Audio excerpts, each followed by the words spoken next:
सौतेली सास का लालच। घर वालों ने दीपा को पहले ही चेता कर भेजा था कि ससुराल में सौतेली सास से थोड़ा बच कर रहना, पर दीपा सोचती थी कि अगर वो सबके साथ अच्छी तरह रहेगी तो कोई उसका नुकसान क्यों करेगा। ससुराल जाते ही पति रितेश ने अपनी पहली बात में दीपा को बताया कि वो अपनी सौतेली मां से बात तक नहीं करता। क्यों? बात क्यों नहीं करते? अरे भले ही सौतेली माँ हो, लेकिन तुमको पाला है उन्होंने ही। जिस तरह पाला है ना, उससे बेहतर होता कि मैं खुद ही पाल लेता अपने आप को। मेरे पिता को लगा था कि बिना माँ के बच्चों के लिए कोई सहारा हो घर में, तो उन्होंने दूसरी शादी कर ली, लेकिन वो भी आज तक पछताते ही हैं। दीपा को बात समझ तो आ रही थी, लेकिन वो इस बात पर भरोसा नहीं कर पा रही थी।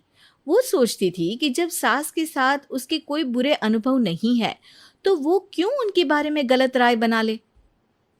पर यह भी बात थी कि दीपा के साथ ना सही सास अपने सौतेले बेटे रितेश और पति के साथ आए दिन बहस में उलझती ही रहती। अरे कैसे नहीं दोगे पैसे? मेरा हक नहीं है क्या?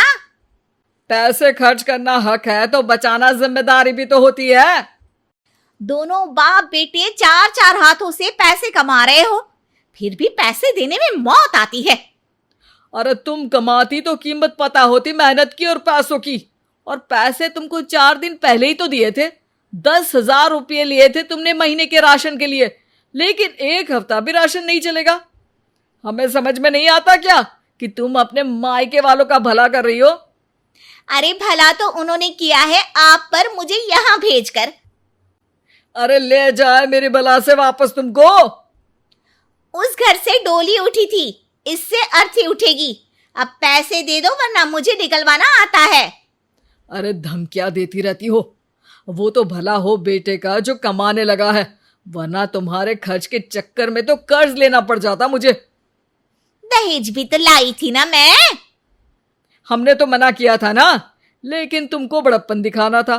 और दहेज में जो लाई थी वो भंगार हो चुका है, उसे बेच के पैसे कमा लो और मुझे बख्श दो। मेरे भाई को बताऊंगी कि आप क्या बोल रहे हो मुझे। अरे भाई को क्या बताओगी? उसे खुद ही पता होगा। और भाई की धमकी किसे दे रही हो? उसने जो कार ली है उसके पैसे तुमने दिए हैं, ये भी पता है मुझे तो। वरना जो आदमी किश्त में साइकिल भी ना ले सके, वह नगद में कार कैसे ले सकता है? वो ज्यादा। अब तुम ना पैसे दे दो, बहस नहीं करना चाहती मैं तुमसे। 5,000 दे दो, किराने का सामान लाना है। 5 नहीं 6,000 दूंगा, लेकिन तुमको नहीं, बहू को। घर में बहू आ गई है, अब वो जिम्मेदारी संभाल लेगी। तुम बुढ़िया हो गई हो, आराम करो। ससुर बहू को पैसे देकर वहां से निकल जाते हैं। बहू का घर में आते ही सास की चीजों का यूं हिस्सा बन जाना सास को बहुत खल रहा था, लेकिन सास उस वक्त कुछ नहीं बोली और सही मौके का इंतजार करने लगी। एक दिन सास अपने भाई सियाराम को घर बुला लेती है। बहू के हाथ में घर की चाबी जा रही है, कुछ कर भाई, वरना घर में मेरी मर्जी नहीं चली तो तेरा भी घर नहीं चलेगा। अरे करूंगा ना दीदी, मेरी बात ध्यान से सुनो, एक तरकीब है। सियाराम अपनी बहन के कान में कुछ फुसफुसाता है। कुछ दिन बाद बहू बाजार में किसी काम से जाती है और घर पे सास अपने पति से कहती है, बहू के लक्षण ना ठीक नहीं दिखते। बाजार की जिम्मेदारी दे तो दी है, पर आवारा हो गई है अपनी बहू।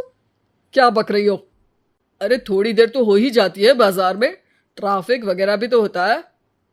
रितेश भी वहां मौजूद था और अपनी सौतेली माँ को जवाब देना चाहता था, पर क्योंकि वो माँ से बात ही नहीं करता था तो चुपचाप सुन रहा था। आज भी सुबह से बाजार गई हुई है, इतना सामान भी नहीं लाना था कि इतना टाइम लगे। मुझे तो कुछ गड़बड़ लग रही है। अरे बहू पे शक मत करो, कोई सबूत है क्या तुम्हारे पास? सबूत तो है। आज मेरा भाई सियाराम बहू के पीछे गया था, उसने व्हाट्सएप किए हैं कुछ फोटोज, किसी लड़के के साथ घूम रही है बहू। रितेश और उसके पिता ये सुनते ही फोटोज देखते हैं। रितेश आग बबूला हो जाता है। तभी बाहर गाड़ी की आवाज आती है। सब बाहर जाते हैं तो देखते हैं कि बहू एक गाड़ी से उतरी है और गाड़ी वाला वहां से जल्दी से निकल जाता है। देखो, छोड़ने भी आया था। वाह बहू, आते ही गुल खिला दिए। कौन था वो? अरे आपका दोस्त था विवेक, आप ही ने तो भेजा था। मैंने? हाँ, उसने बोला कि मैं रितेश का दोस्त हूँ। रितेश ने शॉपिंग में मदद के लिए भेजा है। मैं आपको घर तक छोड़ भी दूंगा। तुम कमरे में चलो, बताता हूं तुमको। मुझ पर ही अपनी गलती का ठिकरा फोड़ रही हो। सास मन ही मन ये सोच के खुश हो जाती है कि अब तो बहू की खैर नहीं। रितेश दीपा को कमरे में ले जाता है। सच बताओ, क्या हुआ था?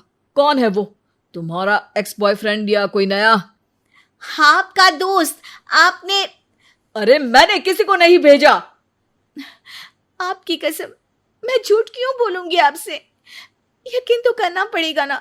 गुस्सा कम करो और सोचो।